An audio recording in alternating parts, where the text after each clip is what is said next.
Welcome to the Fox 56 High School Sports Extra.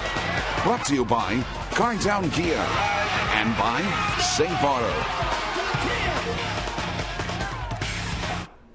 Welcome to the Fox 56 High School Sports Extra. I'm Dan Reefer. He's Bryan Milam. We begin with... who else? The D-Train. Damian Harris is 637 yards rushing in 3 games, leads the state so far. That is pretty darn good, and he tried to beat it tonight. Dunbar looks to slow down little Herschel Walker tonight. Harris running for 145 yards and a touchdown last season in a 2-point win over the Bulldogs. Now, we had some technical problems with our truck out there. We're going to feed back the highlights. That didn't happen, but we can tell you this. Madison Southern wins 49-35, and Damian Harris does what? 19 carries, 323 yards, 6 touchdowns. Mr. Football, give it to him right now. Yeah, he had his first 4 carries went for 108 yards and 4 touchdowns. That's not too bad. Unbelievable. Kid can play some football. All right, now to Lexington Catholic, which had never lost to a Lexington school before. Lafayette knocked off the Knights last Friday. Tonight, Bryan Station and its high-powered passing attack look to become the next ones to do it. LexCath trying to avoid its first 3-game skid since 2010 and only the second since '93. Reese Ryan did not play in the second half. Late first half, Andre Davis, his pass is tipped, and Quan Clapp still makes the grab. 35-6 defenders at the break. Third quarter, Andy Thompson's in there for Reese Ryan, and a little guy rolls right, cuts left. How about this? Wow. Hey, running the option, 41-yard burst. It's 35-12 on the ensuing kickoff. You know what that means. Yeah, we sure do. DeAndre Mack takes it at the 14-yard line. And yes, it's gone. 86 yards. Return of the Mack. We don't need any Mr. Morrison singing. That young man can flat scoot. And having never lost to a Lexington public school prior to this year, or Lexington school period, LexCath has now dropped 2 straight to city foes, Bryan Station and Lafayette a week ago. It is all defenders tonight, 49-26 the final score. How about the luck LexCath has had with quarterbacks? Henry Clay and Tate's Creek. Clay has won 9 of the last 10 meetings at Roy Walton Stadium tonight. First drive of the game. And old Mr. Buford threw a huge hole, 22 yards. It's 8-0. The next possession, the punt is blocked by Devontae Robinson. Wow. Dominic Buckler's there for the touchdown. It got a lot worse, and the Commodores just cannot get out of the first quarter. They're running all night long, and then Buford, he had 6 touchdowns. Wow. That was his second in as many carries. Kentucky looking at Robinson, by the way, the kid who blocked that punt and took it in. Yeah, well, it's all Blue Devils tonight. It was all Blue Devils last week, too. They go Nintendo 64 on the Creek. 64-29, your final score. Scott County's won 18 straight, looking for 19 in a row at Madison Central. Third play of the game, Keith Guy, cousin of... that guy. Winston Guy. Yeah, 26 yards, untouched for the score. Just like that, blow the train whistle. Oh, no, they're in Richmond. They're not in Georgetown. I'll blow it for them. First quarter still, Scott County on the 6th. Theo Price waltzes in for the score. Scott County all night long, 60-24. 19 in a row they've won now. Checked into the dasher boards there.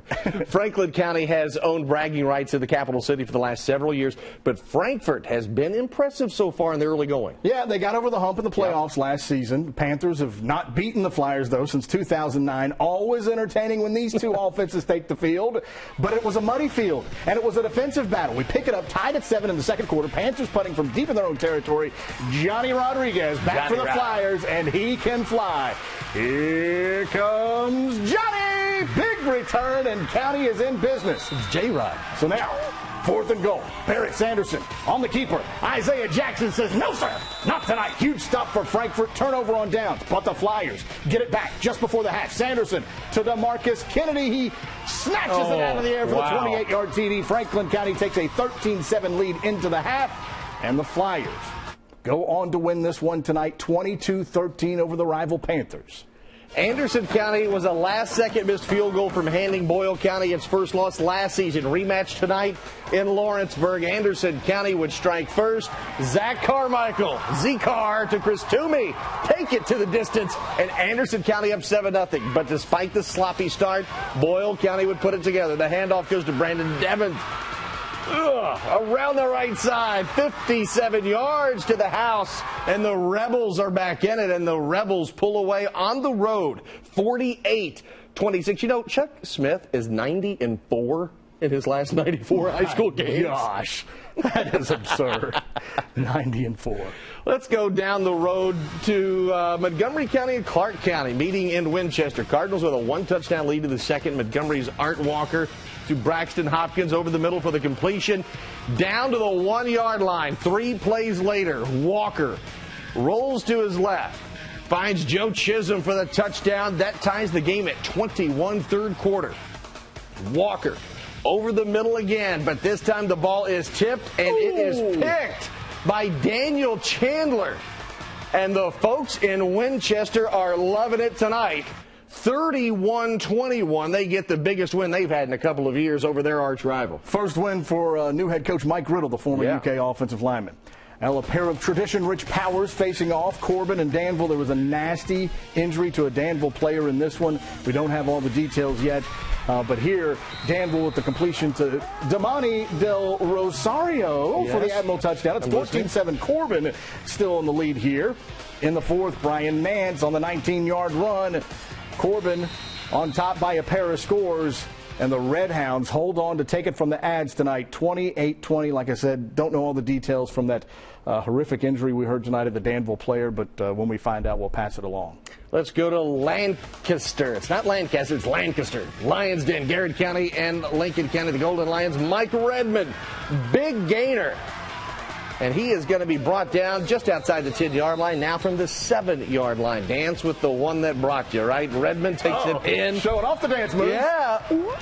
12-0 Garrard County in the first, and the Golden Lions are golden tonight. They end a losing skid to the Patriots, 28-14. Let's go back to Frankfort, Western Hills, and West Jessamine. These guys, they're at every game, and they bring good brownies, too. I can tell you that. I'm a witness. All right, Wolverines already up 14-0 in the first quarter. Nick Lockett finds all kinds of room to run, 45 yards, and it is 21-zip Western Hills. Well, the Colts would fumble away the ensuing kickoff. It leads to this. Justin Jenkins, 5 yards out. It's 27-0 in the first quarter. Wolverines. Western Hills goes on to take it 39-14, improving to 2-1 on the year. We got a lot of highlights. Man, last stop. He says, pulling the LeBron. Don't have to worry about it. It's not a basketball court. Pick things up in the third quarter. Kane Buchanan Maxbury punches it in from 2 yards out. 2-point conversion is good. Tied at 15. Marion County would answer right back, though, with a score of their own. Back come the Yellow Jackets there. And that time it's Dalton Rose from 8 yards out. Ties it back up, but it would not be enough. Man, that's a tough one right there. Marion County keeps Woodford County out of the win column. A 1-point win, 30-29.